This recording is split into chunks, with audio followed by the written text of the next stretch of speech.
¿Qué tiene en común el talento literario, el tarot, ser abogado de derechos humanos y me soplan por ahí incluso haber estado en la nómina para candidato a la presidencia de la República en estas últimas elecciones, pero esa parte no prosperó?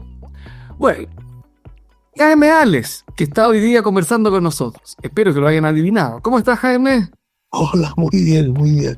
Lo que tiene en común todo eso es el ser humano. Porque en el fondo todos los temas que tú mencionas, más otros por supuesto, son los temas humanos. Y bueno, yo no sé si tengo talento para escribir. Yo tengo afición para escribir, decisión de escribir.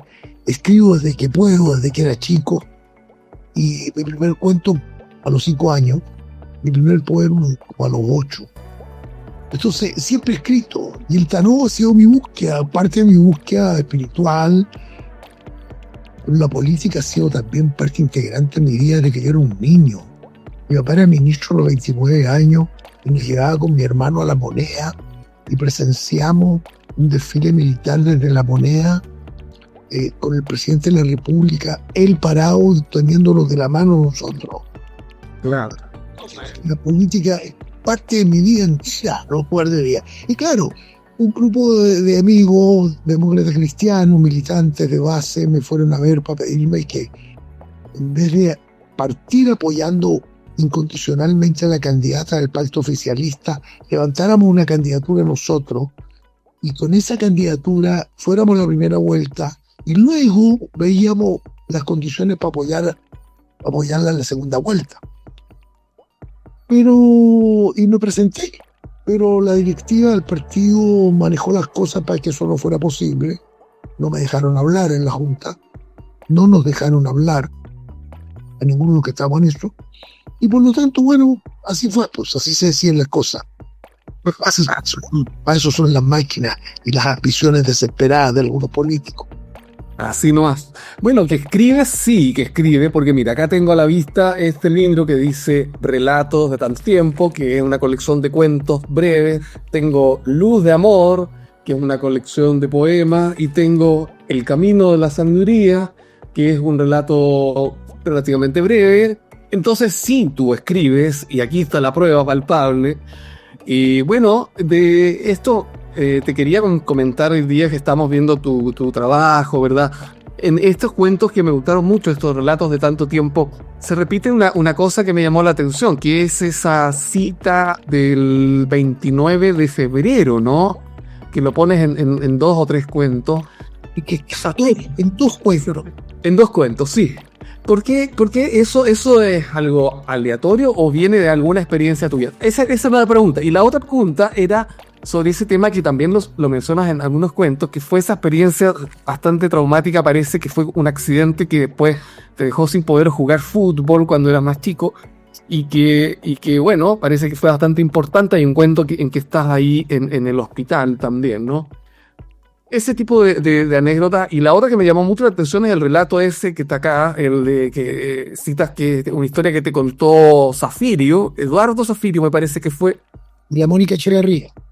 Y la Mónica Echeverría, eso que pasó ahí en alguna parte de la quinta región, en lo que tú llamas La Caleta, que tiene como rasgos sobrenaturales, muy, muy interesante. Esas 3 consultas te quería hacer de tus textos. Bueno, aparte obviamente del tema del tarot, de cómo llegó eso a ti, de tu ángel protector, que tú lo llamas incluso Enael, y en fin. Mira, te digo, en primer lugar no son tan cuentos, muchos de ellos son relatos de cosas reales. Porque yo el 29 de febrero, no una experiencia, mira, uno se ha enamorado y ha tenido experiencias bonitas, bueno, quedan ahí grabadas, ¿no? Pero quedan en el pasado, quedan en la historia, eso ya no está. Y a partir de ese hecho, pasó lo siguiente. Me llamó un día Víctor Hugo de la Fuente, el director de Le Monde Diplomatique, versión chilena, que publicaba una revista que se llamaba La Nota Bisiesta, que se publicaba cada 4 años, o sea, el 29 de febrero. La publicaba una empresa que había antes que se llamaba La Feria del Disco. disco, ¿no? Sí. Y él entonces me pidió que escribiera algo. Algo para el 29 de febrero. ¿Por qué aparece en todas partes? Porque en otras historias que no tenía nada que ver con eso, me pidieron otra historia, que me la pidió Eduardo Jensen, yo incorporé la historia a esa antigua. Entonces por eso aparece 2 veces. Alguien me dijo un error, se lo pongas 2 veces. Yo dije, no, un error, porque son 2 enfoques complementarios. Una es la historia es pura, que es la que publicó la nota hoy cierta, y la otra es la historia mezclada con otras circunstancias que van apareciendo en la vida. Ahora, todas las cosas yo las tomo así, son parte de hechos míos, hechos de otros, cosas que pasan. Eso del accidente, yo tuve un accidente a los 9 años, en el colegio, que me dejó una lesión que me duele hasta el día de hoy. O sea, es un dolor perpetuo, lo he tenido todos los días de mi vida, día y noche, las noches despierto con dolor. Un dolor permanente, que no ha sido posible superarlo con nada. Y ya me cabría tomar calmante, hace ya 30 años dejé de tomar calmante, salvo días en que es muy agudo, y vivo con ese dolor. Y yo lo interpreto como una cosa mitológica, como el dolor de Quirón, cuando Quirón, ¿no es cierto?, envenenado por Hércules, que tenía una flecha mortales, pero Quirón era un dios, entonces no podía morir. Y se le enterró en la rodilla izquierda, que es la misma mala que yo tengo. Y bueno, y él siguió viviendo y enseñando en su escuela. Quirón siguió enseñando en su escuela, pero con esa herida perpetua. Yo digo, es parte de lo mío. Enseñar, llevar ese dolor como un recordatorio perpetuo. Pero al mismo tiempo ser muy alegre y muy entusiasta con todas las cosas que yo hago. Entonces, por eso la política, por eso el tarot. El encuentro con el tarot, a mí me interesaron los temas misteriosos desde siempre, desde que era muy chico. Mi mamá tenía unos libros, su velador, y yo le pedía permiso para verlo y ella no me dejaba, así que era muy niño. Desde los 9 años leí un libro sobre la línea de las manos. Y aprendí a ver la línea de las manos. Y después me metí con el tarot, antes de estudiar astrología. Después el tarot, que finalmente fue lo que me cautivó.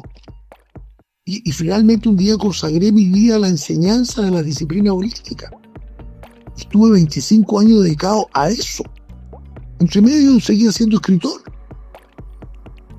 Que tengo, entre mis publicaciones actuales y las colectivas, tengo casi 80. Claro. Donde figuramos con muchos autores. Antologías o libros colectivos que hemos armado. Ricardo y Atreviente fue una humorada salvaje que hicimos con Lucía Guerra, Walter Garines, con Pinochet, éramos 6 escritores. Y te digo, muchos libros así.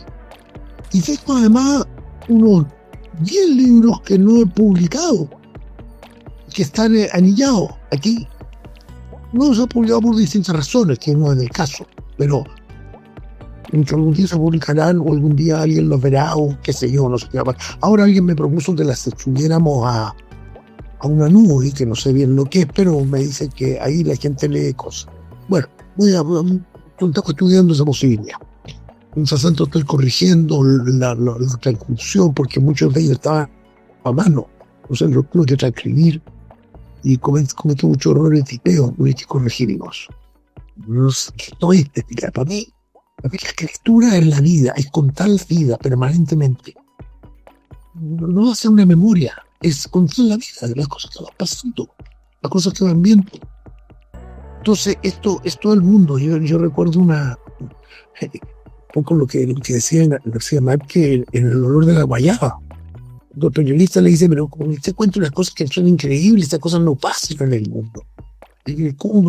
Usted no sabe si en América Latina pasan estas cosas. Créame, señor periodista, yo he visto a un hombre con cola de chancho. Entonces, claro, pasan estas cosas, pasan cosas increíbles, como alguien que se enamora el 29 de febrero y no ve asomada más que los días 29 de febrero. Claro que sí. Hoy, a propósito de eso y del tarot, que de alguna manera una disciplina oracular, ¿verdad? Que nos permite saber un poco el futuro. ¿Cómo ves tú el futuro de América Latina, el futuro de Chile? Acaban de haber elecciones. Tu propio futuro, ¿tú lo ocultas un poco también? ¿Lo lees de pronto de lo que va a pasar acá, allá, en tu vida? ¿O solamente lo usas para los consultantes que van a ver sus problemas personales?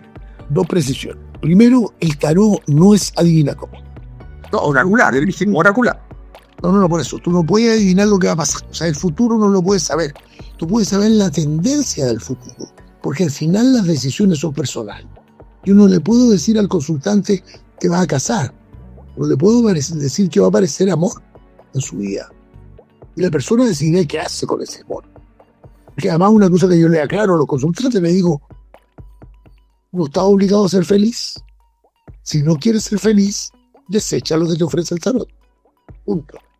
Cuando aparezca ese amor maravilloso, di que no. No vas a seguir amargándote como estaba. Es una opción, la felicidad es una opción, una decisión. Como si todo en la vida. Hay cosas que no son decisión, que pasan simplemente porque son factores de los demás, que actúan los demás. Yo no pregunto tanto por mí. A veces consulto, pero con otros tarotistas, no yo mismo para mí. Porque yo me doy cuenta que cuando interpreto para mí, interpreto con mis ganas.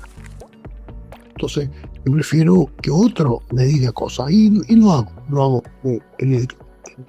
Y claro, se mira al país, tú dices, ¿cómo veo América Latina? La elección. Las elecciones son incidentes pequeños en un universo enorme, de ninguna importancia. Lo que importa es cómo construimos una sociedad de seres felices. Y una era Acuario que ya lleva 78 años, 77 años, ya pasó su primer grado, que tiene 2000 años de duración, que estamos empezando a construirla en una sociedad de seres humanos felices. Entonces, hoy día estamos en qué? En que hay un pequeño porcentaje de la población del mundo, pero mucho más grande que lo que era hace 70 años, pequeño porcentaje que están teniendo conciencia de que tiene derecho a ser feliz, que tiene derecho a vivir mejor que lo que vive, que no tiene que vivir pegado al dinero, sino que es más importante ser y tener. Y ahí, en esa perspectiva de una transformación social, global, humana, es que todas estas cosas están pasando. Ganó el señor que no le gustan que se avance en tal o cual sentido, en Perú, en no sé dónde, da lo mismo. Si se va a estar igual. Si esos son pequeños obstáculos que van surgiendo. Hay algunos grandes obstáculos, como este caballero de pelo teñido en Estados Unidos, que él es un gran obstáculo, porque él no quiere que el mundo avance. Pero él, en eso, él quiere dominarlo todo, porque el poder es la ambición desatada de los que no quieren que el mundo cambie. Él haciendo lo posible porque no avance, pero se acerca más y el mundo va a cambiar. Y yo te digo, María Casina, está despertando. Europa está despertando. Europa vivió de sus sueños y gozó de sus victorias y de todo lo que hizo, grandioso. Un continente pequeñito. Sin embargo, esos seres humanos conectados entre sí hicieron cosas enormes, inspirados por el cristianismo, inspirados por otras doctrinas, lo hicieron. Bueno, todo eso está cambiando, poco a poco, lentamente. Yo te digo, acuérdate de mí, 200 años más el mundo va a ser completamente distinto. ¿Qué algo? Profesor, pero los que se oponen tienen la fuerza y el poder. Aquí se me hablaron del PSC, no me dejan hablar en la Junta del PSC, yo digo, está bien, es parte de la regla del juego, de que los poderosos no quieren nadie que les cuestione nada. Y dentro de ese esquema, por ejemplo, ¿cómo ves el conflicto, ya que veo tu bandera palestina ahí atrás? Un conflicto que ya dura, bueno, del año 48, pero tal vez un poco antes incluso, ¿no? Y que sí. Cuando Inglaterra, para poder dominar todo, invadió toda esta zona, luchó contra el Imperio Turco, prometiéndole a los árabes la independencia, era como quien dijera, vamos a colaborar en la independencia de este pueblo. En vez de eso, establecieron su colonia que le llamaron protectorado. Y entonces el poder sionista formado, porque todo este conflicto nace cuando se crea el sionismo en el siglo XIX. El sionismo lo que plantea es crear un Estado de Israel. Entonces, Inglaterra le ofreció los terrenos que tenía a su disposición. Le ofreció la Patagonia Argentina. Y dice, pero ¿con qué título? No importa, con el título de la fuerza. Y queda lo mismo. Le ofreció Uganda como país entero. Le ofreció darle Uganda entero a Israel. Y si no, después le ofreció, bueno, ya, hagamos un Estado palestino un Estado de Israel. Pactaron un pedazo del 57% del territorio palestino entregado a una pequeña población que llegó a tener en ese momento el 12 o 14% de la población total de Palestina. Entonces, es una decisión tomada. Y la guerrilla sionista empezaron a actuar en el año 30, más o menos. A ganar, el Yikud, etc. Entonces, que ahora se extrañan de que exista jamás es menos brutal que lo que era la Haganá. Haganá hay que en una escuela con niños adentro. Con niños adentro. La matanza de Yassin. Es lo mismo. Bueno, eso era así. Entonces, el conflicto no es de Israel con Palestina.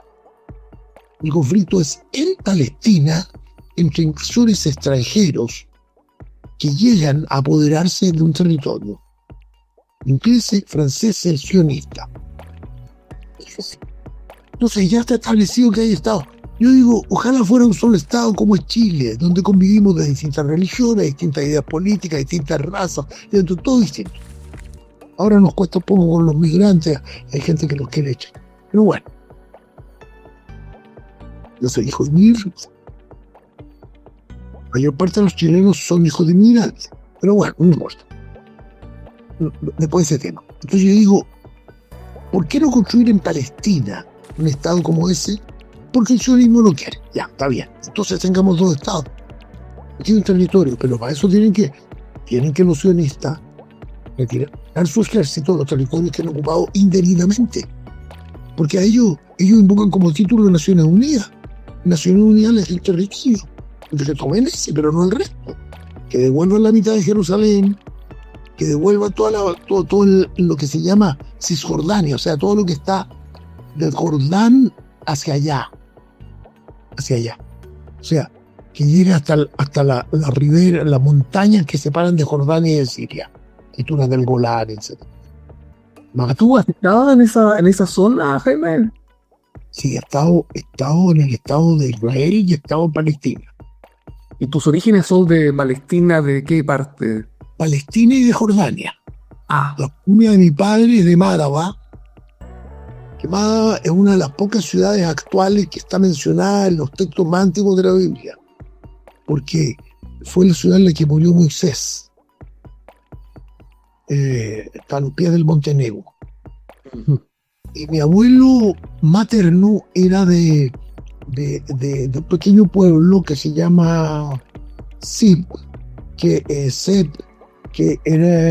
queda al norte de San Juan de Acre. Al norte de San Juan de Acre, ya. O sea, a muy pocos kilómetros del Líbano.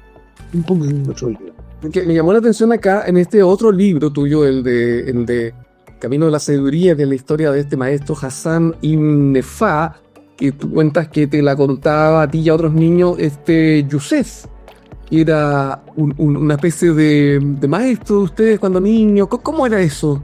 En Temuco, ¿no? ¿Dónde era eso? No, es que es una historia, a ver, Yusef es mi abuelo. Ah, ok, ya. Y él nos contaba cuentos a nosotros. Ya. Un cuento maravilloso. Y en medio de esos cuentos aparecían historias increíbles de sabios. Entonces yo junté la historia de mi abuelo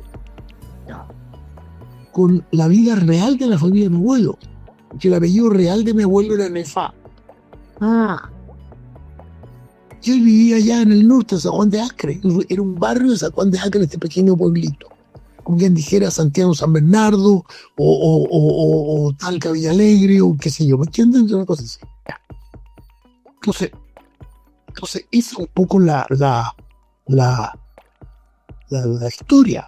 La historia es una porque ese sabio, bueno, hubo un sabio grande que recogió todo esto que se sabe, pero el nombre no era ese, el nombre ni siquiera se conoce, que enseñó mucho, que dejó mucho testimonio. Y eso lo recoge Urdiev, lo recoge Uspensky, lo recogen varios autores, lo recoge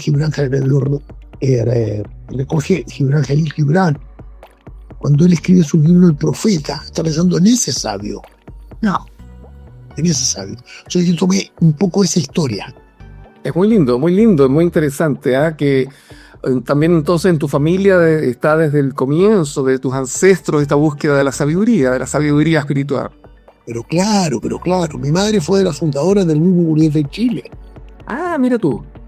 Así que tiene que haber conocido también, haber sido amigo de Claudio Naranjo, entonces que... Claudio era muy amigo de mi madre y iba siempre, o sea, pasaba los años nuevos con nosotros, ¿no? En la casa, era de la familia. Matías, su hijo, era como un hermano menor, pero así con mi hermana chica, la Carla Andrea. Y cuando Matías, porque murió en un accidente, Lito, bueno, fue un drama para nuestra familia. Claro, y yo además fui paciente de Claudio Naranjo, fue mi psiquiatra. Mira qué interesante. Y conocimos harto. Y teníamos algún contacto y sobre todo con sus seguidoras tan entusiastas, Delia Vergara, Marta Huepe, también teníamos mucho contacto. Claro. Claudio, y la otra psiquiatra que tuve fue la Lola Hoffman, también amiga de mi madre y amiga de Claudio, porque en realidad Claudio incitó a Lola a estudiar psiquiatría. Claro. Mira qué bien. Bueno, qué interesante ha sido conversar contigo este ratito, Jaime. Lamentablemente por el tema del tiempo, estas entrevistas son cortas, dentro de todo 18, 20 minutos. Pero antes de despedirme, me gustaría que me dijeras algunas palabras finales de lo que te parezca, de lo que sea que te gustaría comentar. No, mira, lo que único que me gustaría comentar a mí es desear que todo lo que va a empezar a vivir Chile ahora sea visto con una actitud optimista. Que aunque haya conflictos, que puede haberlo, que debiera haberlo, haya una actitud optimista, decir, aún las peores circunstancias pueden servir para crecer. Y el país necesita no crecer económicamente, eso también. Lo que importa es que crezca espiritualmente. Y para eso, leer, comunicarse, conversar, leer lo que otros escriben, escribir cosas es fundamental. Entonces, yo hacer una invitación a decir, busquemos siempre el libro, el artículo, el medio de comunicación, estemos para conectarnos, no para encerrarnos, sino para conectarnos y para hablar. Gracias por tu entrevista con nosotros, por conversar hoy con nosotros. Muchas gracias a ti y bueno, a todos los que la vean esta entrevista y que sean muy felices.